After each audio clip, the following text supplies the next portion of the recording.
Alright, hey y'all, welcome back to my channel. Thank y'all so much for joining me for another video. I'm so glad y'all could be here today to watch this, and I'm so glad that I could film this for y'all and be able to put something out for y'all. So before I even get started, because y'all know how I am, I just want to go ahead and say, if you haven't already done so before, make sure you like, you comment, you subscribe. Boom, boom, boom, boom, boom. Subscribe button right there. Y'all already know.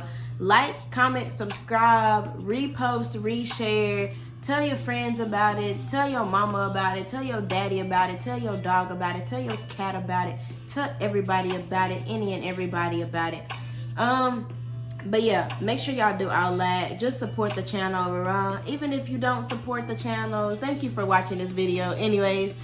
So, as y'all can see by the title of this video, I'm actually going to be talking about my Houston Chipotle experience and why I left, and like all of the crazy drama that was going on while I was actually working there. And also, this video, if you haven't noticed, is called part 1. So that means there is going to be a part 2 to this video. So make sure y'all stay tuned for part 2 whenever I record part 2 and upload it and all that stuff. So just a brief overview. Part 1 of this video is just going to be me talking about some of the problems that I had, particular issues that I have, you know, some stories that I have about when I was working here and stuff like that. And then in part 2, I'll address what actually led up to me actually leaving and, you know, just not going back to that store. So this first video is going to talk about all of my problems and all of my issues. Sorry if my music is loud. I like to have background music, but sometimes I don't like all of the music. So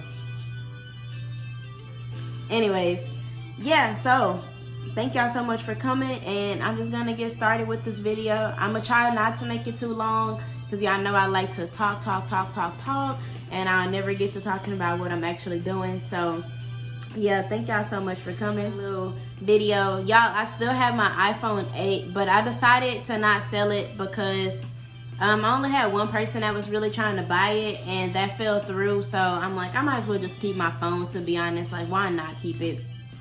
Nothing wrong with having a little extra phone on the side just in case something happens to my regular phone, but fingers crossed that that does not happen. That would suck if it did. Because y'all, I got that iPhone 11X Max, no, 11, what is it, 11 Pro Max? Pro Max? Pro 11 Max? X plus? Minus? I don't know. But y'all know what I'm talking about, the one with the 3 cameras. So yeah, that shit, it was not cheap either, and I'm on my own phone plan now. I gotta pay my own bill. Like, oof, girl, if anything happened to my phone, I would legit have a mental breakdown, and it would not be okay.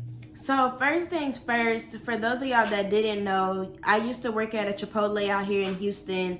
And so the whole backstory behind me actually coming out to Houston to work at Chipotle was, at the time that I was working there, Chipotle, they have this tuition reimbursement program, right? So basically it says that Chipotle can reimburse you for your tuition up to a certain amount of money if you stay employed with the company for a year, and you have to stay employed with the company while you're in school, and you have to pass all your classes, and then once you pass all your classes, you become eligible for the reimbursement. And the thing about the reimbursement is, once Chipotle reimburses you for your tuition, you have to work there at Chipotle for an additional 6 months after you get reimbursed, right? So that's kind of like the whole logistics behind that. So the reason why I came here to work in Houston in the first place was because of the reimbursement, was because, you know, obviously I can't afford to pay for college. No one can afford to pay for college. So of course I'm about to let Chipotle reimburse me for my tuition. Like, why wouldn't I? And it's still a job for me to have while I'm out here. You know, I can work and stuff like that. When I originally came down to Houston for, it was my freshman orientation. I came down here for orientation, and me and my mom ended up driving. Hold on. So yeah, sorry about that. Like I said, so me and my mom ended up coming here during my freshman orientation, and we ended up driving to the Chipotle in Midtown, because that's where I worked, in Midtown. And we met up with the GM, and basically I let her know that, you know, I was going to be transferring, and I basically asked her if I could have a job at her store. And, you know, she told me, yeah. She told me when I come back in August to start the school year that I would guaranteed have a job with them. So I was like, okay, bet, that's great. And this was in like June. This was in June when I met with her. So she was telling me when I came back in August, I would have a job. So fast forward, I get here in August, start the school year.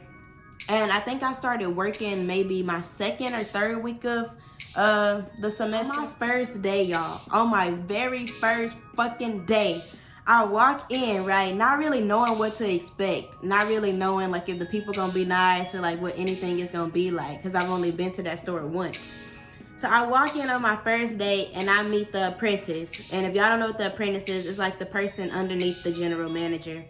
So I met her. Her name was Edith, and she didn't even know who I was. Like, I introduced myself. I was like, hey, I'm Jarrell. And she asked me like what position I did and stuff like that. And I told her, and then I told her I was on the line, like I knew line and cash. And so she was like, okay, well, cool. Like, go put on the apron, go do all that stuff. And then I come back out to the line, and she's like, oh, okay, well, you're going to go get trained by Samantha. She's going to train you on the line. And I looked at her and I was like, no, like, I don't need to be trained on the line. Like, I'm a transfer. I already know the line. Right? I said it just like that, like, not like trying to be rude or anything, but I was just letting her know, like, I don't need to be trained on the line. Like, I've been working here for a year. At this point, I know the line. Right? And I just thought that was kind of like sus, because it's like, first of all, you're the manager right below the head manager. So like, if I met with the head manager and she knew I was getting transferred in, I feel like she should have told the apprentice, you know, like, hey, we have a new girl coming in. Her name's Jarrell, blah, blah, blah. This is what she knows how to do. Like, that should have already been something established before I walked in the door. You know, like, I shouldn't have to get there and tell you everything about me. Like, and then you try to get me on the line to be trained for something I don't need to be trained for, you know?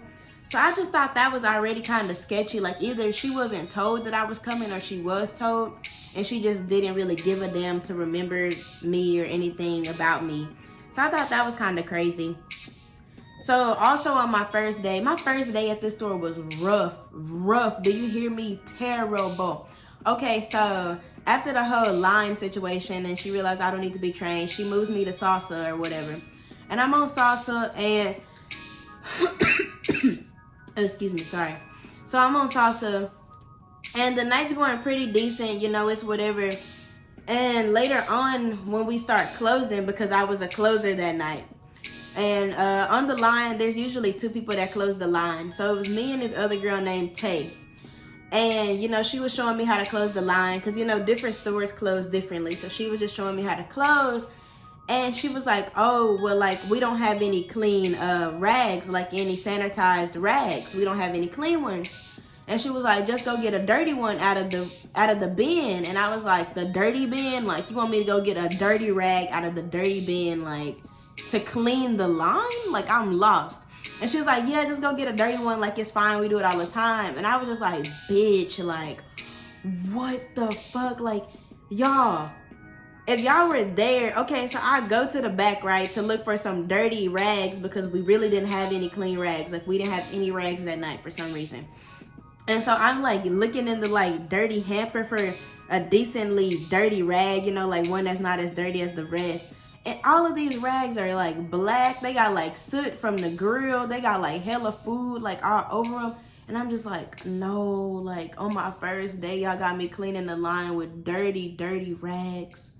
So yeah, that was that. Like, I just thought that was so crazy how we really had to like clean with dirty rags, right? So that was on my first day. First day, got it over with. Oh, also I did get yelled at on my first day because they felt like me and the girl Tay, they felt like we were talking too much while we were closing. And like for the two of us, we finished at like 11 something. And for two people closing the line, we should have been done by like 10:30, 10:45 at the latest. But we was really running our mouths. And it was my first day. So, you know, like I said, everybody cleans differently. So I wasn't really focused like that. Okay, yeah. So that was that. And the thing about this store is that it was smaller than the store that I was used to. Like, the store I used to work in Arlington was way bigger than my Houston store. But I think that's just because my Houston Chipotle was downtown, and so it didn't have like as much space as my last Chipotle did, because my last Chipotle was its own store. Like, it didn't share a strip with, you know, other stores connected to it. But like the Houston Chipotle shared, like, it shared its wall space with the mattress place next door, which shared its wall space with like Potbelly, and then we shared this space with Starbucks. So like we were all like, you know how it is, like a chain. So I think that's why I was a little bit smaller, but you know, it is what it is. So one thing I really did not like about working here was that aside the fact that we weren't even allowed, like we didn't have any clean sanitizer rags on the first day, we were never even allowed to use a sanitizer rag or a sanitizer bucket.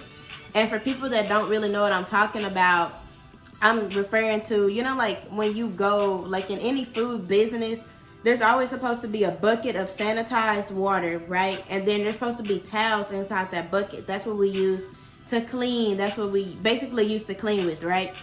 And at this store, we did not use that at all. Like, there's supposed to be one at the line, and there's supposed to be one at cash, and then the grill is supposed to have one.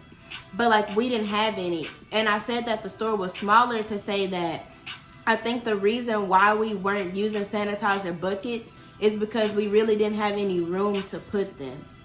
Like, we could put them on the floor, or we could like put them underneath the cash register station, but there was nowhere in particular where we could really store them. But really, I think we could, because I mean, it's a law that you're supposed to have sanitized buckets and rags. Like, that's just the food safety law. Like, I'm pretty sure, pretty sure. And we weren't allowed to use them. I remember one time we had an EcoSure visit, which are the people that come and do inspections and audits and stuff like that. We had a visit from them. And when they came, we whipped out the sanitizer buckets, whipped out the rags. Like, my managers were like, get the bucket, get the rag, get the bucket, get the rag. Like, make sure you got it out, fill it up, do this. Shit, we ain't never been doing before. And they all of a sudden had us doing this. I'm like, okay, so you know we're supposed to be doing this. You just not letting us be clean. Okay, I see how it is.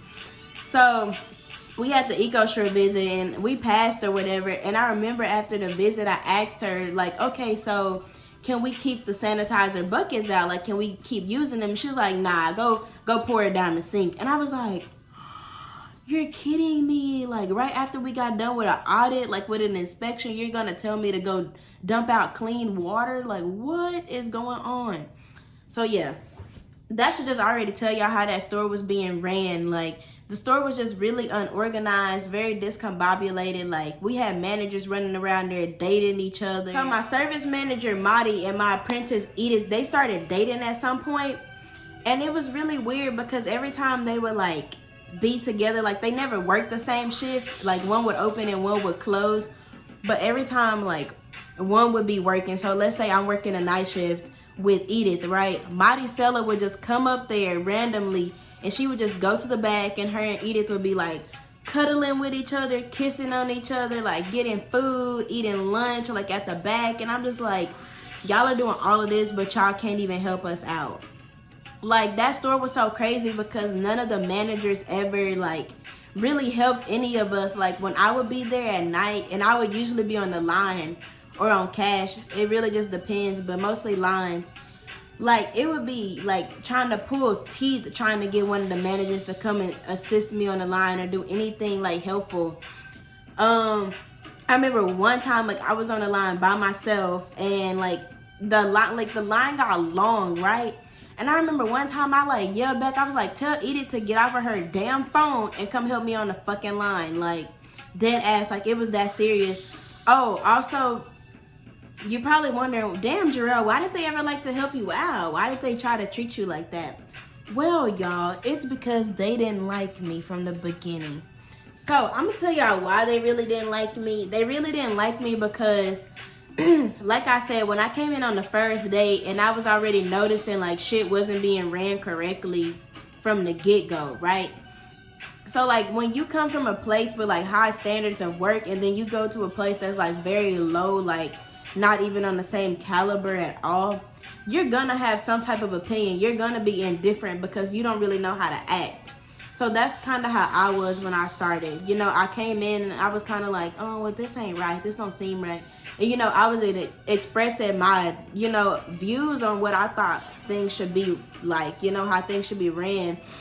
And I think from the beginning that really put a target on my back, because the manager started looking at me like a person that like complained a lot, or a person that kind of thought that they were like better than everybody, which wasn't the case. It was just my old managers, Lucia, like all of them, like they were tough on us, and they made sure like we were always doing our shit. And at this store it wasn't like that. So when I would try to be like that, the managers would look at me as if I'm trying to be better than them, but I'm not trying to be better. I wasn't trying to be better than anyone. I was just trying to be me. I was just trying to be the type of worker that I was already used to being, and I didn't want to lower my levels of work or my level of standards because they didn't have the same standards, right? And I guess it came off as me turning my nose up, or as me having an attitude, which, yeah, sometimes I did, but at the end of the day, it's not like I was just around there like being a terrible employee, you know?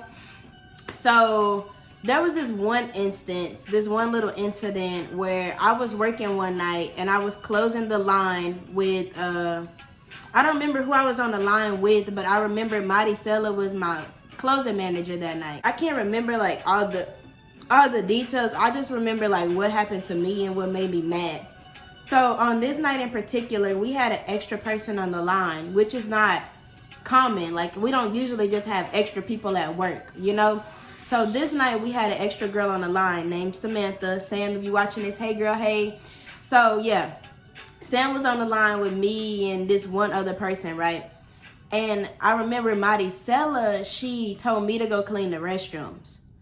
Okay, so back up. The problem with this was, when she told me to go clean the restrooms, I had already established that I was closing the line that night. You know, like I had been on the line my whole shift, so it was obvious that I was going to be closing line. So when she asked me to go clean the restrooms, that's a cashier's duty. Like, not even trying to like be funny or like rude or anything like that, but that's the cashier's responsibility, right? To clean their restrooms. And so she knew I was closing the line, so like, why would you try to make me go clean the restrooms for the cashier and you know that I already have to pre-close the line? You know, like, petty shit, right? So, long story short, I ended up cleaning the restrooms despite the fact that I didn't even think I needed to, because like I said, we had an extra person on the line, right? And this extra person was leaving at 10 o'clock when we closed. So there was nothing, like it would have been nothing for Maricela to make Samantha the extra person. It would have been nothing for her to make Sam go clean the restrooms while I stayed on the line and pre-closed the line, you know? But instead, Madi wanted to be petty, and she wanted me to like go clean the restrooms and go take up all this time cleaning restrooms for a person that is gonna hold me back when I try to close. You know, like, that's not right. You know, like, you shouldn't be making me do her job for her when we have a whole extra person here that's what they're supposed to be doing. Fast forward, I ended up going to clean the restrooms, and I do a good job. I do everything I'm supposed to do. And so when I get done, Madi was like, oh, are you done? Like, that was fast. And I'm like, yeah, I'm done. Like, I did everything. And so she starts like naming off everything. Like, did you do this? Did you do this? Did you do this? And I was like, yeah. Like, I did all that. And then she gets to like the last thing, and she's like, well, did you mop? Like, did you scrub the floors and mop the floors? And I was like, no, I didn't scrub and mop, because at the time it was only like 9 o'clock. It was still kind of early in the night, and we didn't close until 10. So I told her like, no, I didn't scrub and mop the floors because I didn't want them to be really wet, and we still have customers coming in and out, you know, to dine in. And she was like, oh, well, you didn't clean the bathrooms then. And I'm like, bitch, what the fuck do you mean I didn't clean the damn bathrooms? Like, I've been in here scrubbing every goddamn thing, and just because I didn't scrub the floor and mop the floor, you telling me I didn't clean the bathrooms right? And I should have told her, well, maybe you should go make the person that's actually supposed to be cleaning the bathrooms clean it, and they can clean it the way you want them to fucking clean it. Trying to make it seem like I didn't do a good job when you got me doing somebody else's job from the get-go, and I did a decent enough job to be doing somebody else's shit. Let's just get that clear. Because she didn't even say thank you or nothing. She could have said thank you, Jarrell, but no, she didn't.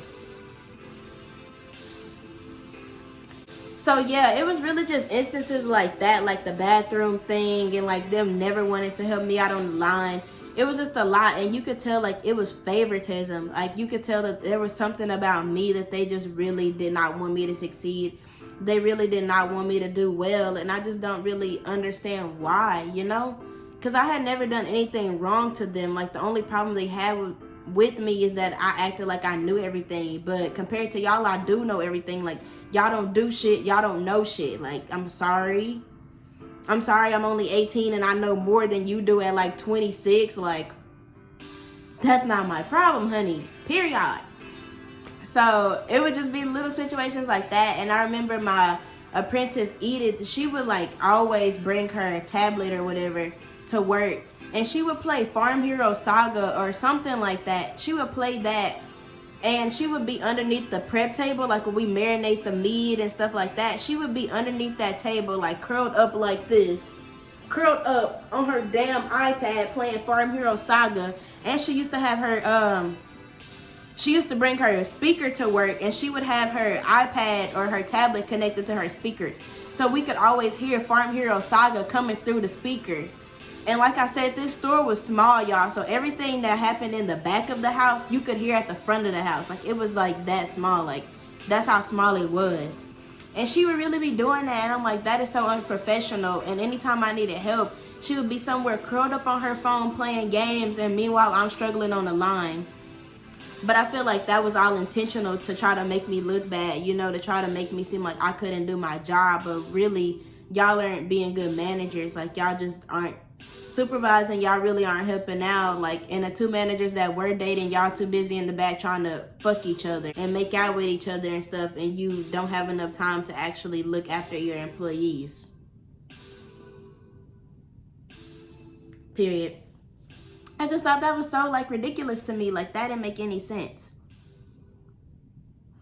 Also, they didn't really like me because I would call them out on their shit. That's another thing they didn't like about me. Like anytime the managers were lazy, I talked about them. Like I talked about them. If you're lazy, if you're a manager and you're a GM and you're a service manager and you're not even doing anything, and I'm just a measly employee and I'm doing all of the work, like of course I'm gonna be mad.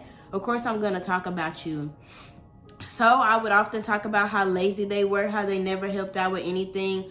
And even though I wasn't the only one speaking, or I wasn't the only one expressing my concerns, I was the only one that people were going back and telling on. You know what I'm saying? Like all of us can be talking about this one person, but you gonna only report my name, right? So that you don't get in trouble. So that's kind of how it was when I was there. For some reason. And with that being said, I'm going to end this little video right here because I've already given y'all a lot of details and a lot of information. So what I'm going to do is I'm going to stop the video right here. And y'all will just have to stay tuned for part 2. And on part 2, I'm going to talk to y'all about like the shady shit that went on for them to like not get me to come back. Because I didn't just quit. Like, if you know me, you know I don't just be out here quitting jobs and not coming back to jobs. Like, you know it had to be some work done behind the scenes, right? So in part 2 of this video, which I'm going to post later, I'm going to talk about, you know, what they were doing to make me actually finally be like, fuck it, I'm done. Like, I'm out of here. So thank y'all so much for coming to this video. Like I said, make sure y'all like, comment, and subscribe.